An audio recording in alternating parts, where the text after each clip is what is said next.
Some context here.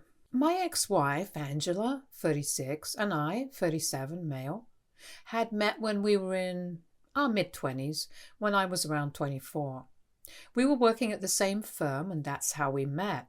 After being in a relationship for 2 years, we got married, and within 3 years of our marriage, we had two daughters, now 9 and 7 years old. The second pregnancy was unexpected, and she wasn't happy about it, but she didn't terminate it, even though I had told her that it would be okay with me if she did, since I didn't want to put her through anything that she didn't want. After our first daughter, things were still great between us, and we were as in love as we could be. But that changed after the second pregnancy. She became really moody and irritable and constantly picked on me or our eldest. But I just figured that this was because of all the hormone stuff and tried to make my peace with this new version of Angela. We thought that this would change after a while, but things just got progressively worse. And my daughter and I learned to walk on eggshells around her. I was taking care of everything, even though she was supposed to be a stay-at-home mom. She had quit her job of her own volition after our first kid and did all the work around the house along with taking care of our eldest while I worked until she got pregnant for a second time. We had to hire a housekeeper while she was pregnant because she said that she was too tired to do the work around the house along with looking after our kids. I agreed, even though it was slightly out of our budget since I wasn't earning enough at the time. I agreed to hire a housekeeper because I didn't want to inconvenience Angela, especially while she was pregnant. I assumed that she would return to looking after the house and kids during the day after our second daughter was born. Also, let me just make it clear that I wasn't one of those husbands who didn't do anything around the house after coming back from work.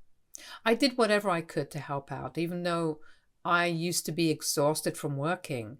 After she gave birth to our younger daughter, I thought that she would take a few months, but then she would bounce back and we could go back to our normal lives. But several months passed and she showed no signs of changing. She remained just as cranky and irritable and refused to do any work around the house. She would just sit at home all day and watch television. She didn't even play with the kids or anything and would pay our neighbor to take them out to the park occasionally. I don't mean to sound resentful, but I did feel that way because I was slogging at work day and night and she wouldn't even do the bare minimum at home. It was also proving quite expensive for me to pay for a housekeeper to do all the cooking, cleaning, and other miscellaneous household chores. I had to take care of all the other expenses as well, and I wanted to save money for our daughter's future too. That was becoming almost impossible because Angela refused to help me out in any way. So after almost 6 months since our younger daughter's birth, I decided that we couldn't go on like this and I had to talk to Angela. I knew that this was going to be a difficult decision, so I asked my parents to watch our daughters for one day and they agreed. That day, I sat Angela down and I told her that I knew she was tired after 2 pregnancies, but I needed her to help me out here and work with me. I explained to her that having a housekeeper was becoming too expensive for us, and I needed her to honor her word and go back to doing at least some of the household chores, so we could renegotiate and lower the housekeeper's salary and save some money. She was opposed to the idea and said no to it instantly because she said that she was too busy watching the kids do any of the work around the house and that I should start earning more instead of making up excuses and blaming her for my financial condition. I tried to tell her that I was doing my best already, but she had to do her best as well if she wanted to make this marriage work. I also brought up how she wasn't really looking after the kids because as far as I knew, she would just let them watch television with her and they would sit with her for hours while she watched tacky reality TV. And this is what the housekeeper had once mentioned to me conversationally. I soon realized that bringing that up was a huge mistake because she flared up and accused me of spying on her through the housekeeper. She went on a tirade against me after that and said that she was not going to stand this anymore, that she was done being pushed around by me and being forced to do all the work while I did nothing except sit at a desk for a few hours every day. She then told me that this was my fault, that I couldn't afford to have a housekeeper, and that it was a shame that I had to beg her to help me out since I was supposed to be the man of the house. It was all really illogical, and she was just grasping at straws to somehow make it seem like there was nothing wrong with her not doing anything all day. And I was the crazy one for expecting her to actually contribute and pull her weight around the house. We ended up getting into a massive fight, and she called me a loser who couldn't afford to be with a woman like her anyway. And I retaliated by calling her a lazy cow who had already failed at being a good mother, given how scared our eldest daughter was of her, and now she was failing at being a wife as well. That remark really got to her, and she shoved me really hard. I lost my balance and fell back on the coffee table very hard, shattering the glass and hurting myself. I had to be rushed to the ER, and she kept apologizing to me and crying throughout. Luckily, it was just my back that was hurt, and it was all just surface level injuries, but I could have seriously hurt myself, and I didn't trust Angela anymore. I told her that she had to move out because I didn't trust her around kids, since there was no telling when she might lose her temper around them and end up hurting them as well. I told my parents to take care of our daughters until Angela was there, and for a week she kept protesting and said that she would never let this happen again. But I just didn't trust her anymore. I almost filed for divorce, but she begged me to give her a chance, and by the end of the week we had come to the conclusion that she was going to go live with her parents for some time and undergo therapy. Only when she had been given a clean chip by a medical professional would I allow her to move back in with us. There was obviously something very wrong with her, because happy people don't act that way, but she was willing to work on it and get better.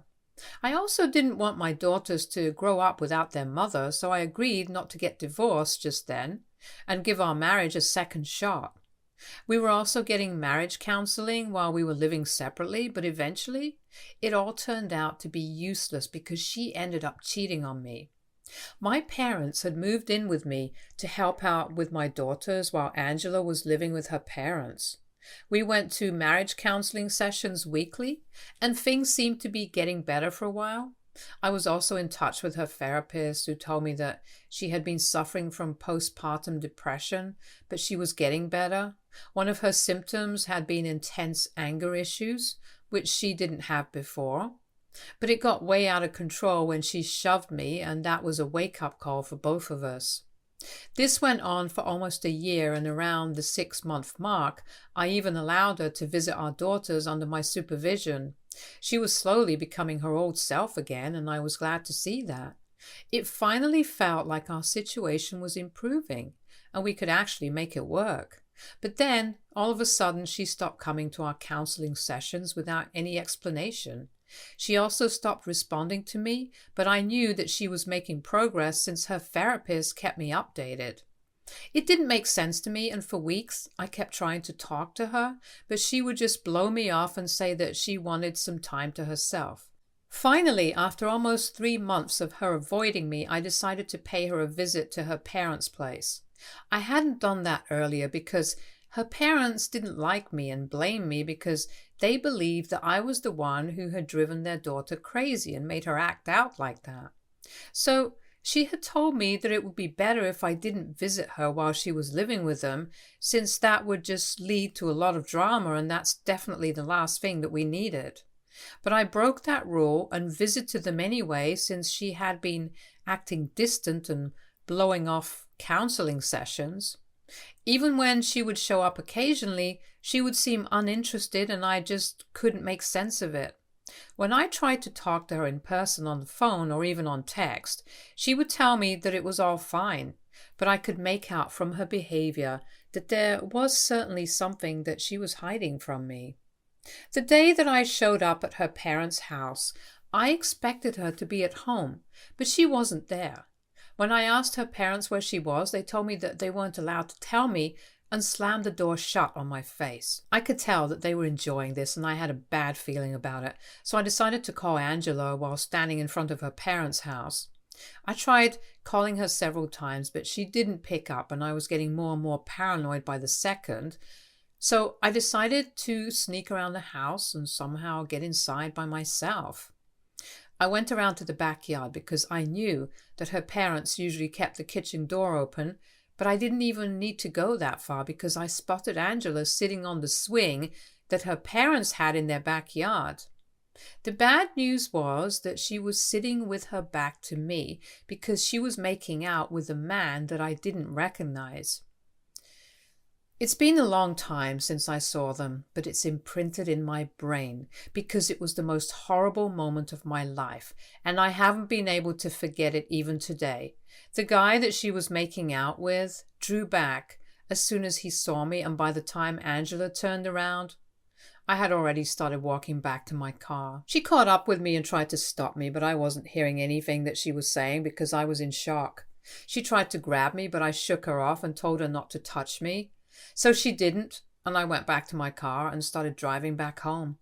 I blocked her everywhere as soon as I got home so she wouldn't have a chance to explain, and told my parents that I wanted them to look for a lawyer for me and informed them of what I had just witnessed when I visited Angela's parents' house. I didn't see her or hear from her until we had to meet with the court-appointed mediator for our divorce settlement. I had pretty much turned into a robot by that point and was just functioning for the sake of my daughters, but I had completely shut down emotionally. I didn't feel anything even when I found out that Angela was terminating her parental rights because she had made up her mind that she didn't want to be with us anymore, that she wanted to be with the guy, let's call him Sean, that I saw her with the other day. He was her childhood friend, and while they had grown apart after high school ended, they had reconnected when she moved back in with her parents, and she had apparently fallen in love with him. Her parents also supported this, which is probably why they had been right about her making out with him in their backyard, despite being a married woman with 2 kids.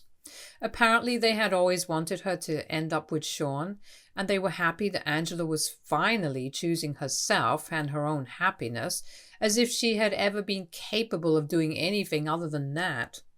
The divorce was a long process because even though she had been cheating on me, she still wanted to qualify for alimony. It took us a while, but my lawyer and I fought hard and made sure that she didn't get anything in the divorce because it was all rightfully mine, since I had been the one paying for everything for so long while she did nothing but watch television at home. It has been 5 years since the divorce finally came through, and we succeeded in our goal to make sure that she walked away with nothing. The months in which I was dealing with the divorce were some of the hardest times for me, but I knew that I couldn't break because I had to look after my daughters since they had nobody except for me. My parents were obviously really helpful and supportive, and I can't ever thank them enough for being there for me throughout, while I juggle work and taking care of my kids. It has been 5 years since, and even though back then the divorce seemed like the worst thing that could possibly happen to me, I'm thankful for it now, because I don't think I would have been in the place that I am today had it not been for my decision to leave Angela.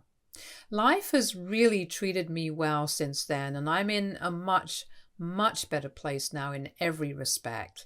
We have since moved into a bigger house because I get paid better now and I don't have to spend money on anyone apart from myself and my daughters. My parents live close by and drop in from time to time as well. I have friends who love me and my daughters are as happy as can be. That's all that a man needs. And I'm so thankful to the universe that it's all going well for me now. Or it was, until Angela showed up again a few days ago. The kids were at school and I was just about to leave for work when I opened the door. The doorbell rang and Angela was standing outside with a boy beside her. The boy couldn't have been older than 3 or 4 years old, and I knew that this had to be Angela's son. I was taken by surprise when I saw her standing outside my door and was still trying to process it when she started crying and said that she was here to apologize and make things right with me. She told me that she was finally ready to be a family again and give our marriage another chance. I couldn't believe that she was back here after all these years, and now she wanted to give our marriage another chance, like it was up to her to make that decision. Within a split second, I made up my mind and decided to shut the door and turn her away because I didn't want to get into whatever this was. But before that, I told her that this was not her family anymore. I had stopped being her husband the day she cheated on me with Sean. The divorce was just a legal obligation, and she herself had given up custody of her daughter, so now she had no right to refer to us as her family. After I said that, I shut the door and told her to go away because I didn't want her anywhere near my property. I would have cursed her out as well because I was really angry, but I refrained from doing that because of the little boy. I could hear her wailing outside my door for a couple of minutes after I shut her out, but I decided to ignore it, and once I made sure that the coast was clear, I went off to work. I tried really hard not to think about it because that would just weaken my resolve, and I couldn't afford to let that happen. I almost succeeded in forgetting that Angela had even showed up at my house, but as soon as I came back home from work, I received a call from my parents demanding an explanation as to why I had turned her away. They told me that Angela had contacted them after I turned her away and shut the door on her face, and she had been devastated. My parents said that they were the ones who had given her my new address and told me to visit me since she was in the process of getting divorced from Sean and finally had a chance to make things right with me. They told me that Angela had reached out to them about a month ago, and this had been in the works for quite some time. My parents believed that it was about time that I thought about my kids because my daughters needed a mother, and there was no better mother than Angela. So they decided that she deserved another chance and told her where to find me and what to say to me. I got really mad at them because it was not their place to forgive her and decide to give her another chance without even asking me if I would be okay with that. It could have been really bad if the kids had been at home, and it was really reckless of them to pull something like this. So I told them off, but they refused to acknowledge that they had made a mistake because they had helped me during my divorce by taking care of the kids. And even now, occasionally, they do look after the kids, and they believe that whether or not I wanted to patch up with Angela was up to me. But they had an equal right to decide what was best for the kids, and I couldn't take that away from them. I thought it was ridiculous of them to believe that because at the end of the day, they were my daughters and not theirs. And while I respected them and would always be thankful for what they did for me during my divorce, I don't think it was their place to let Angela back into my life again. We got into a bit of a fight, but they told me that I was the one who was out of line here and was being selfish by not giving Angela another chance. They told me that they had done their due diligence and were sure that she was a different woman now and deserved to be a part of my daughter's lives, even when I reminded them that she had signed her rights away. They said that it was insulting that I believed they would put my daughters or me in harm's way and accused me of ruining their lives by being too arrogant to accept that they needed their mother. It's been a few days now, and I don't think I was out of line or selfish because I thought about this a lot. AITA for not giving my ex-wife a second chance at being a mother. Update 1. About a week has passed since Angela showed up at my door with her son, and recently I found out the truth about her relationship with my parents. It's honestly so disturbing that I don't even know where to begin, and I'm still struggling to process it myself. It's mind-boggling how all of them had betrayed me without batting an eye. Apparently, not only were they the ones who had told her my new address, but they had been in touch with her all along. I had cut her out of my life after the divorce, but they hadn't because they believed that she would come around at some point. They wouldn't talk much, only once a month maybe, but that was enough for me to feel betrayed. Sean had made Angela sign away her rights after she was sold with the divorce papers, and had given her an ultimatum to either abandon her family and make a new life with him, or she could keep in touch with her kids and fight for their custody, but that would mean that she would have to leave him behind. It had been a difficult choice for her to make, according to my parents, but she ended up going with Sean to make a new family with him instead of sticking with the family that she already had. My parents said that Angela had contacted them shortly after I filed for divorce to tell them about her situation and asked them to help her because she wanted to still stay in contact with her kids privately. She had told them that she had been backed into a corner by both of us, and either way, she wouldn't be able to see her kids. Because I had been fighting for full custody with supervised visitation rights, while Sean had instructed her to abandon her kids altogether. Even if she did fight for custody and went against Sean, the chances of her getting partial custody were slim, given the circumstances of our divorce, also her history of having issues controlling her temper. So fighting for custody seemed like a waste of her time and resources. There was a very real chance that she could lose both Sean and custody of our daughters in the end if she decided to fight. And that's where my parents came in. She met them in private and practically begged them to let her stay in touch with her daughters and help her out by acting as the bridge between them. She was aware that once she signed her rights away, she would not have any visiting rights, let alone supervision. But my parents would, and they planned on exploiting that. They successfully did so and fooled me for ages by going behind my back to allow Angela to meet our daughters.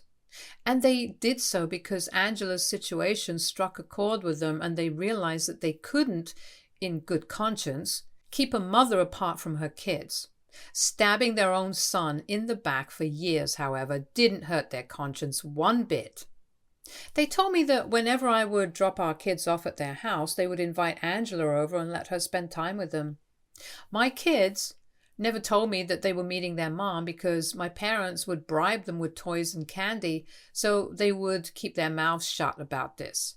Anytime I would ask them about what they had done at their grandparents' house, my daughters would tell me that they played games with my grandparents and their friend.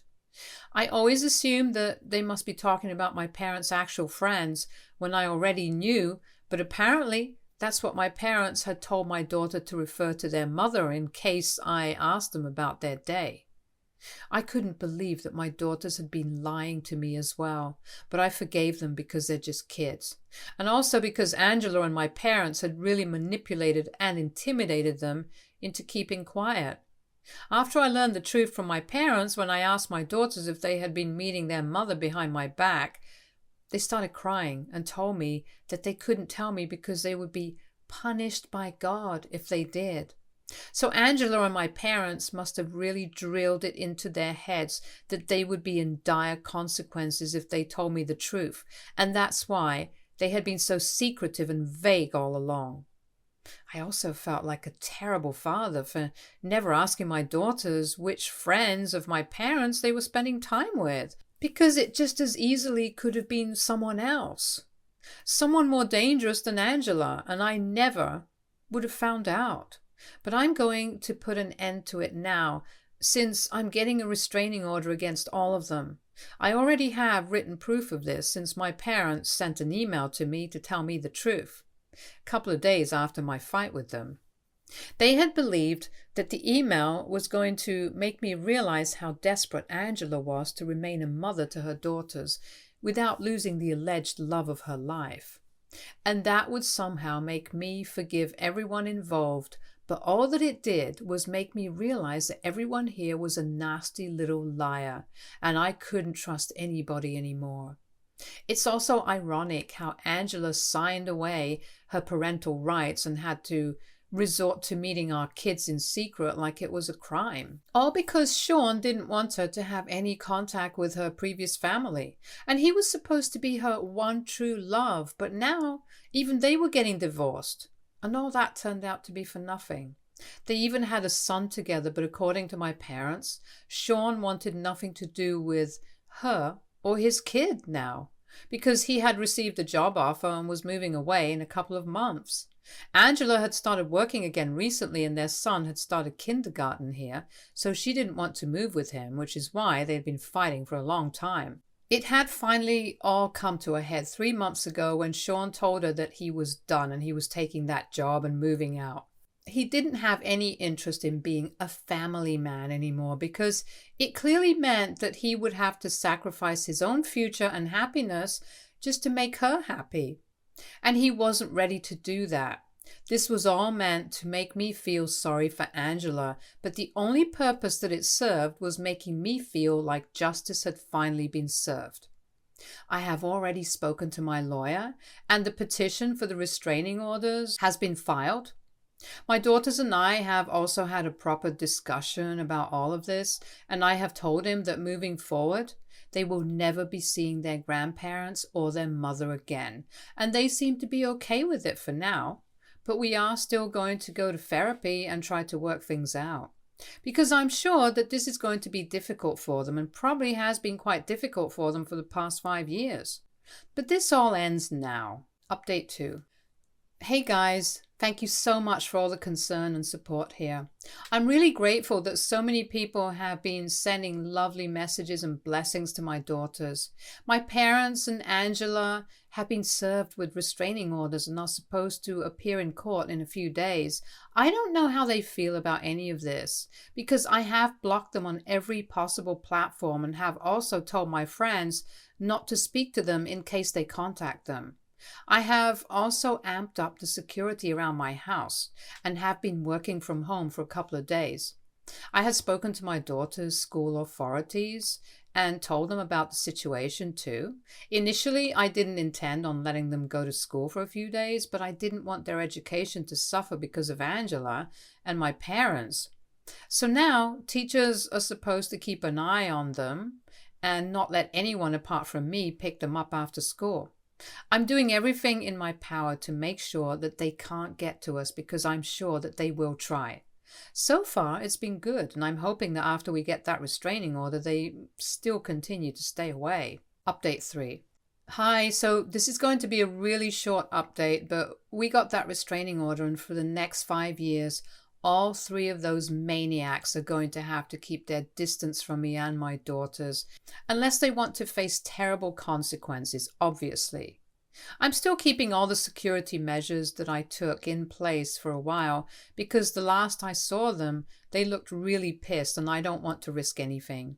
My daughters and I are attending regular family counseling sessions, and I think that we are going to make a lot of progress in the coming few months. We have already made considerable progress. Honestly, all I want now is for my daughters to be happy, and that's it. So please keep sending us your best wishes. We need it. Stay tuned for more stories from our girl relationships.